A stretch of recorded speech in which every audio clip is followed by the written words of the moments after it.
ఏది అయినా ట్రై చెయ్యి ఆచి చికెన్ మసాలా. ఆచి చికెన్ మసాలా. ఇరాన్ తో డీల్ కుదిరింది. ఇక సంతకాలే మిగిలి ఉన్నాయన్న అమెరికా అధ్యక్షుడు ట్రంప్ ప్రకటన మార్కెట్లో జోష్ నింపింది. యుద్ధ భయాలతో డీలా పడిన మార్కెట్లు బౌన్స్ బ్యాక్ అయ్యాయి. అంతర్జాతీయ చమురు ధరలు గణనీయంగా పడిపోయాయి. బ్రెంట్ క్రూడ్ ఆయిల్ ధర సుమారు 3.6% తగ్గి బ్యారెల్ కు $89.73 చేరుకుంది. ఇక దేశీయ స్టాక్ మార్కెట్లు ఇవాళ భారీ లాభాల్లో పయనిస్తున్నాయి. సెన్సెక్స్ 900, నిఫ్టీ 250 పాయింట్ల లాభాల్లో ట్రేడ్ అవుతుంది. బులియన్ మార్కెట్ కూడా పాజిటివ్ గా రియాక్ట్ అవుతుంది. 24 క్యారెట్స్ 10 గ్రామ్స్ గోల్డ్ 1100 పెరిగింది. వెండి 2800 పెరిగింది.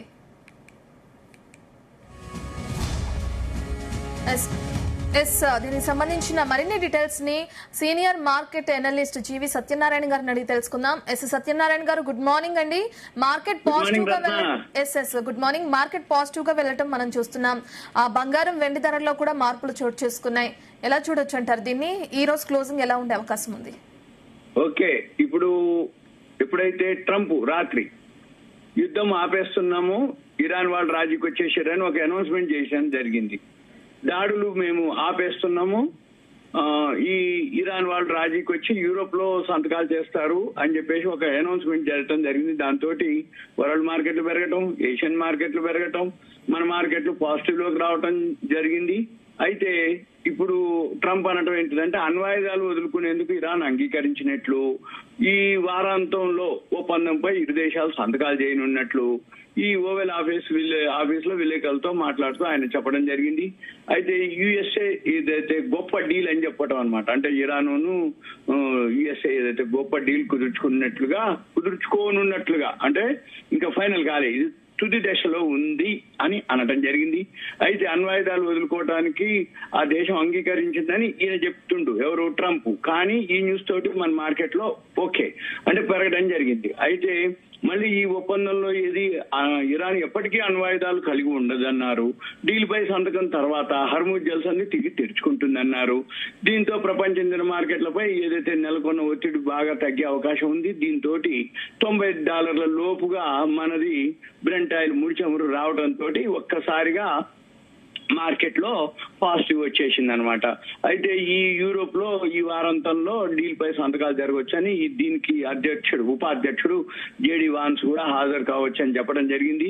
అయితే ఈ ఒప్పందం విషయంపై ఇరాన్ వాళ్ళు ఇంకా ప్రకటన అంటే ఒప్పందంపై విభిన్నమైన ప్రకటన చేయడం జరిగింది. అయితే వాళ్ళు ఇప్పటి వరకు మేము ఎలాంటి నిర్ణయం తీసుకోలేదు. ఇరాన్ దేశ విదేశాంగ మంత్రిత్వ శాఖ ప్రతినిధి ఇస్మాయిల్ బగాయి చెప్పిండు అనమాట. ట్రంప్ మాత్రం ఈ వారంలోనే డీల్ పై సంతకాలు జరుగుతాయని ప్రకటించడం జరిగింది. ఇంకా నిర్ణయం తీసుకోలేదని ఇరాన్ చెప్పడం జరిగింది. అయితే మళ్ళీ ఇది కనుక మంచిగా అయిపోతే నేతన్యాహు, అది ఎవరైతే ఇజ్రాయెల్ ప్రధాని బెంజమిన్ నేతన్యాహు ట్రంప్ తోటి ఫోన్ లో మాట్లాడి ఇరాన్ డీల్ విషయంలో ట్రంప్ పై ఇక ఒక ప్రశంసలు కురిపించింది అనేది ఒకటి. ఇక తర్వాత ఇప్పుడు ఇక నెక్స్ట్ ఇంకొక వార్త ఏంటిది అంటే, ఎప్పుడైతే ఈ దాడులు విరమించేసారో ఆ న్యూస్ అనేది ఏదైతే ఒప్పందానికి ఓకే అని ఎప్పుడైతే అన్నారో ఆటోమేటిక్ గా మన మార్కెట్లు పాజిటివ్ జోన్ లోకి వెళ్ళినాయి. కానీ మళ్ళీ రేపు ఎల్లుండి సెలవు ఉంది, శని ఆదివారం సెలవు. మరి ఇరాన్ వాళ్ళు యూరోప్ లో అక్కడ చర్చలతోటి ఏం చేస్తారు అనేది మనం చూడాలి. అది అయితే కానీ మనం చూడవలసింది ఇవన్నీ కాదు, చర్చలు ఉన్నాయా లేవా, సఫలమా విఫలమా తర్వాత సంగతి. ముందు బ్రెంట్ ఆయిల్ తగ్గింది కాబట్టి గుడ్ న్యూస్ మార్కెట్ కి. ఎప్పుడైతే అంటే ఇరాన్ వాళ్ళు కూడా దగ్గరలోకి వస్తున్నట్టు చర్చల కోసం, అది అనమాట. అంటే బ్రెంట్ ఆయిల్ లో మార్పుని బట్టే మనం గమనించాలి. ఇరాన్ వాళ్ళు ఓకే అన్నారా, నాన్ ఓకే అన్నారా, ఎస్ అన్నారా, సంతకాలు పెడతారా, ఎప్పుడు పెడతారు, ఎక్కడ పెడతారు, ఎట్లా పెడతారు అన్ని తర్వాత సంగతి. ముందు మనం బ్రెంట్ ఆయిల్ తగ్గిందా, ఓకే మార్కెట్ పాజిటివ్. ఇక మనం చూడవలసింది ఇప్పుడు బ్రెంట్ ఆయిల్ పడిపోయింది కాబట్టి మన మార్కెట్లకి ఇక పండగైనా బంగారం వెండి ఇక పెరుగుతూనే ఉంటుందా అంటే చూడాలి. ఇక ఏం చూడాలి, ఇప్పుడు $90 లోపు వచ్చింది కాబట్టి ఇక మనం ఏం చూద్దాము అనేది. అయితే జనరల్ గా ఏం జరుగుతుంది, బ్రెంట్ ఆయిల్ ఎప్పుడైతే $90 లోపు రావడం జరిగిందో మన ఇవే ఎందుకు పాజిటివ్ అంటే మనకు ఎక్కువ శాతం ఈ క్రూడ్ ఆయిల్ ఏదైతే ఉందో 80-85% విదేశాల నుంచే దిగుమతి అవుతుంది.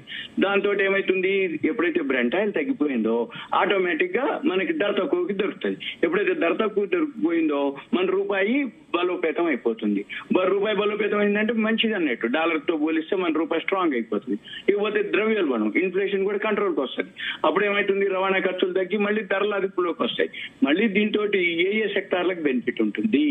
ఎప్పుడైతే ఈ బ్రెంట్ ఆయిల్ తగ్గిపోతుందో పెయింట్స్ కెమికల్స్ కంపెనీలకి బెనిఫిట్ అవుతుంది. అంటే ఏషియన్ పెయింట్స్ అనుకోండి, బర్జర్ పెయింట్స్, అటువంటి కంపెనీలకి మంచి టైర్ల కంపెనీలు కూడా బెనిఫిట్ పొందుతాయి.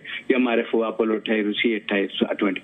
నెక్స్ట్ ఏవియేషన్ కంపెనీలకు కూడా ఈ ఎప్పుడైతే బ్రెంట్ ఆయిల్ తగ్గిందో ఈ ఫ్లైట్ ఛార్జెస్ ఏటీఎఫ్ అన్నమాట, అంటే దాంట్లో వేసేటటువంటి అది ఫ్యూయల్, అది కూడా తగ్గిపోతుంది. అప్పుడు ఈ ఇంటర్ గ్లోబ్ ఏవియేషన్, ఇండిగో లాంటి షేర్లకి లాభం జరుగుతుంది.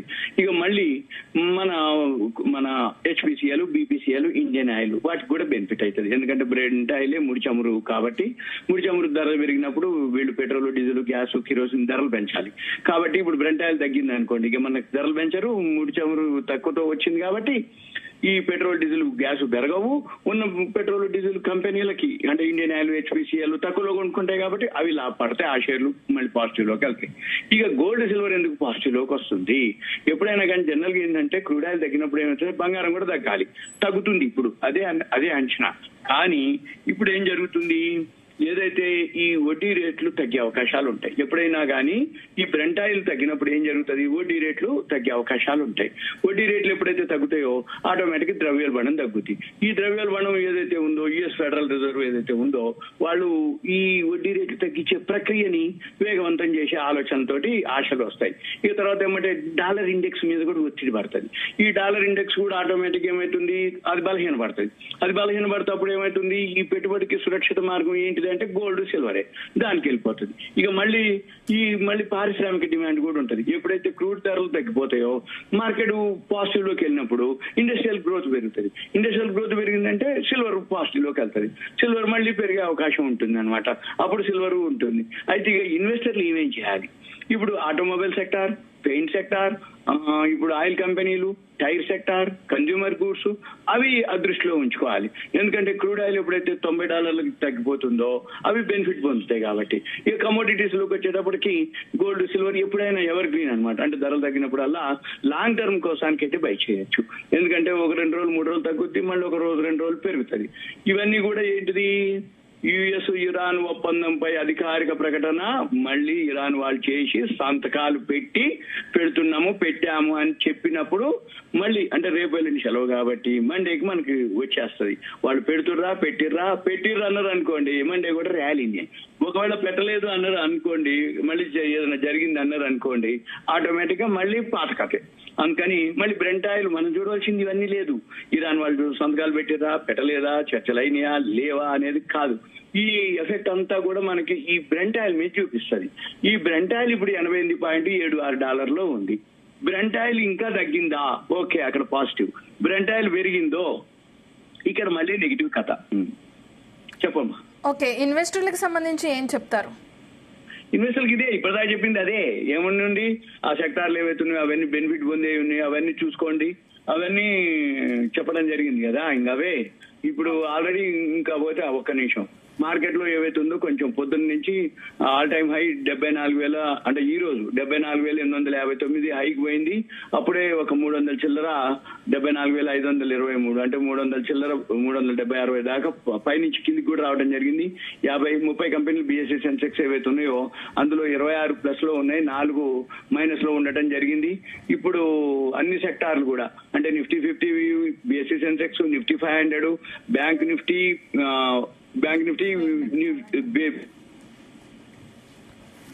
ఐటీ సెక్టార్ కొంచెం మైనస్ లో ఉంది, మిగిలిన పాజిటివ్ లోనే ఉన్నాయి అన్ని సెక్టార్లు. ఓకే, థ్యాంక్ యూ సత్యనారాయణ గారు. Okay, thank you Ratna.